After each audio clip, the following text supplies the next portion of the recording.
예수님이 왜 하나님의 아들이신지 지금 그 얘기를 지금 쭉 하고 계신 겁니다. 예수님이 전에 세례 요한이 와서 먼저 증언을 하잖아요. 예수님이 그 하나님의 어린 양이라고. 예수님이 스스로 내가 하나님의 아들이라 증언하지 않고 다른 사람을 통해서 증언하시고 또 하나님이 또 예수님이 하나님의 아들이라고 증언하고 계신데 이스라엘은 그걸 모른다는 거예요. 그걸 들으려고도 하지 않는다. 그 말씀하시는 거예요. 그러니까 구약 성경에서 예수님에 대해서 계속해서 말씀하고 있단 말이에요. 그 말씀 그대로 예수님이 이 땅에 오셔서 그대로 행하시는 거예요. 그러니까 앉은 맹인이가 일어서고 맹인이 보게 되고 이런 역사들이 예수님을 통해서 지금 일어난단 말이죠. 그러니까 구약 성경이 예수님이 하나님의 아들 메시아라는 걸 지금 증거하고 있는 거예요. 근데 구약 성경을 잘 안다고 하는 이 이스라엘 사람들은, 유대인들은 그 예수님을 몰라요. 오히려 예수님을 박해해요. 구약 성경이 예수님이 하나님의 아들이란 걸 계속해서 증언하는데 그 구약 성경을 잘 알고 있다고 자부하는 유대인들은 정작 예수님을 몰라본다는 거죠. 왜 그러느냐? 38절 말씀이에요. 그 말씀이 너희 속에 거하지 아니하니 이는 그가 보내신 이를 믿지 아니함이라. 성경을 잘 안다고 하고 성경을 잘 연구한다고 하지만 말씀이 그들 안에 있지 않는다. 말씀이 그 너희 속에 거하지 아니하기 때문이란 거죠. 또 이들은요, 그 서로 자기들끼리 서로 영광을 취합니다. 무슨 말이냐면 44절 한번 보세요. 너희가 서로 영광을 취하고 유일하신 하나님께로부터 오는 영광은 구하지 아니하니 어찌 나를 믿을 수 있느냐. 서로 영광을 취해요.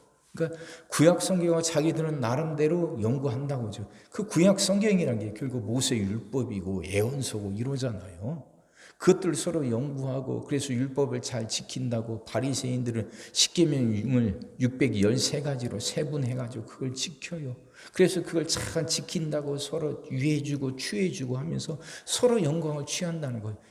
이 사람은 저 사람을 높이고 저 사람은 이 사람을 높이고 서로 해갖고 너 잘한다 대단하다 이런다는 거죠.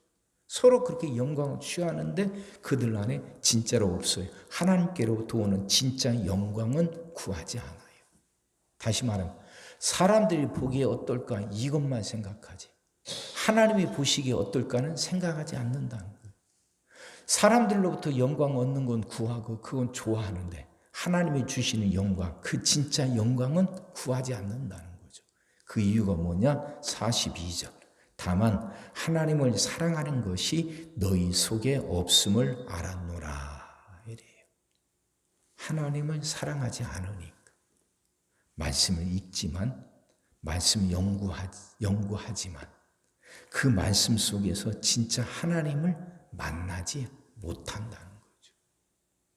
왜 성경을 읽습니까? 왜 성경을 공부합니까? 그 속에서 하나님을 만나기 위함 아닙니까?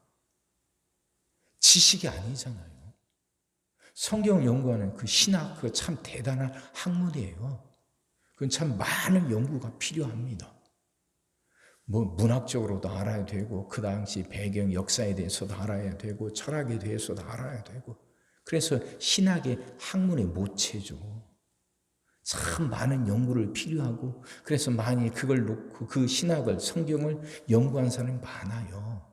근데 진짜 중요한 것 그 속에서 하나님을 만나야 된단 말이에요. 그래야 그 연구가 의미가 있는 거죠.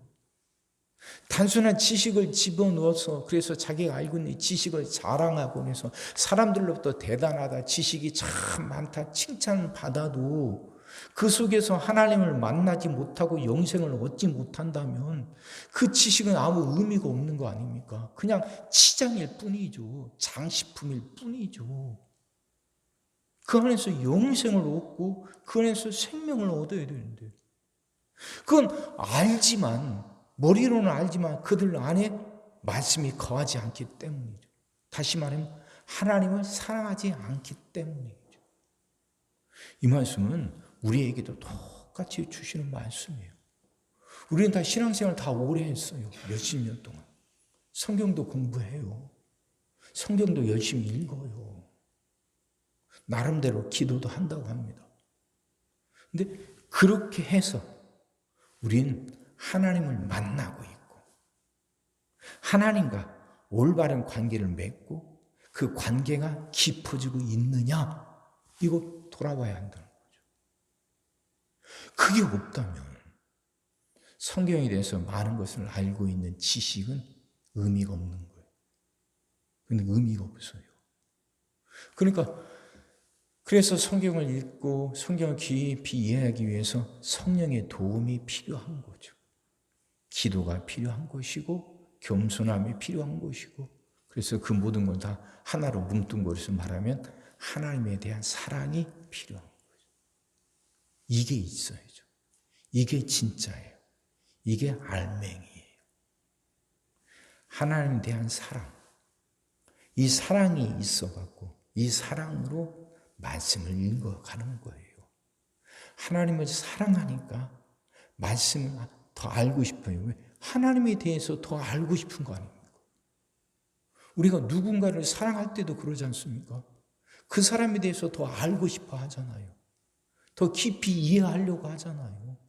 그 사람과 더 깊은 관계를 맺으려고 하잖아요. 사랑하니까. 하나님에 대한 사랑도 마찬가지예요. 내가 하나님을 사랑하니까 하나님에 대해서 더 알고 싶어요. 이건 누가 시켜서 되는 거 아니에요. 내 안에서 그게 막 일어나잖아요. 하나님에 대해서 더 알고 싶으니까 성경을 보는 것이고 설교를 듣는 것이고 자꾸 더 알아보려고 하는 거죠. 그리고 하나님을 사랑하니까 하나님이 하신 말씀들을 지키려고 하죠. 그러니까 하나님을 사랑하니까 하나님이 좋아하시는 일을 더 하려고 하게 되는 거 아닙니까? 이게 당연한 거죠. 하나님이 좋아하시는 일을 더 하려고 하게 돼요. 그러니까 그 말씀을 지키고 말씀을 따르려고 하는 것이죠. 예수님 당시에도 그 구약 성경, 그때는 구약 성경만 있었죠. 성경을 잘 알고 그것을 오랫동안 깊이 연구하는 많은 사람들이 있었어요. 대표적인 게 바로 그 바리새인들이고 율법 학자들, 사두개인들 아닙니까? 근데 그들이 오히려 예수님을 박해해요. 그들이 연구하는 성경이 그들이 그토록 바라고 원하는 메시아가 바로 예수라는 걸 보여주는데, 그걸 말하고 있는데 그 성경을 잘 안다, 깊이 연구한다 하면서도 그걸 몰라요. 왜? 그 안에 하나님에 대한 사랑이 없으니까. 지식은 쌓여갈지 모르지만 사랑이 없으니까 그들 삶과는 전혀 상관없는 그냥 장식품으로 끝나버리고 마는 거예요. 지식이. 장식품으로 우리가 살아갈 수 있는 건 아니거든요. 사랑하는 성도 여러분, 하나님을 더 사랑합시다. 하나님을 더 사랑합시다. 그 사랑하는 마음 갖고 말씀을 읽고 말씀을 듣고 말씀을 알아가는 거예요. 그러면서 하나님이 원하시는 것이 무엇인지 깨닫게 되고, 그래서 그걸 지키고 그걸 행하려고 하는 거죠. 이러면서 우리 신앙도 자라나고 우리 삶도 풍성해지는 거 아닙니까? 신앙의 삶은 풍성한 삶이에요. 그건 메마른 게 아니에요. 풍성한 생명의 역사가 언제나 크게 계속해서 일어난 정말 생명의 세계, 이게 신앙의 세계거든요. 하나님을 사랑해서 그 깊은 세계, 그 풍성한 세계로 들어가시기를 주의 이름으로 축원합니다. 기도하겠습니다. 사랑의 주님, 말씀이 이해가 되게 하시고 깨달아지게 하시고 은혜가 되게 하여 주옵소서. 하나님을 사랑하게 하여 주옵소서. 우리 안에 하나님에 대한 사랑이 자리 잡게 하시고 그 사랑이 계속해서 커가게 하여 주옵소서. 그 사랑을 갖고 말씀 듣게 하시고 그 사랑을 갖고 하나님을 알아가려 하게 하여 주옵시고 그 사랑을 갖고 그 말씀을 지켜가는 우리들 되게 하여 주옵소서. 그래서 이 신앙의 세계 풍성한 이 생명의 세계에서 살아가게 하여 주옵소서. 그 풍성한 그 생명을 누리며 살아가는 우리들 되게 하여 주옵소서. 하나님 이 은혜를 내려 주옵소서. 이 은혜의 역사가 우리 안에 언제나 일어나게 하여 주시옵소서. 오늘도 우리 모든 성도들 위해 기도합니다. 한 사람 한 가정 빠짐없이 일일이 찾아가셔서 오늘도 함께 하시고 은혜 내려 주옵소서. 가정들이 다 평안하게 하시고 식구들이 다 건강하게 하시며 생업이 다 형통하게 하시고 문제들이 다 해결받게 하여 주옵소서. 우리 자녀들을 축복하시고 앞길을 열어 주옵소서. 우리 자녀들이 하나님을 사랑하게 하시고 말씀을 지키게 하시며 하나님께 영광 돌리는 일꾼들로 살아가게 하여 주시옵소서. 하나님 우리에게 새날을 허락하여 주옵소서. 성도들은 질병을 이겨내고 물질의 어려움을 극복하고 수많은 문제들을 해결하며 살아가게 하여 주시옵시고 교회 안에서는 예배가 살아나 빈자리가 가득 채워지며 언제나 생명의 역사가 일어나게 하여 주옵소서. 오늘 하루도 모든 성도들 눈동자처럼 지키시고 복된 길로 인도하여 주옵소서. 믿사옵고 예수님의 이름으로 기도하옵나이다. 아멘.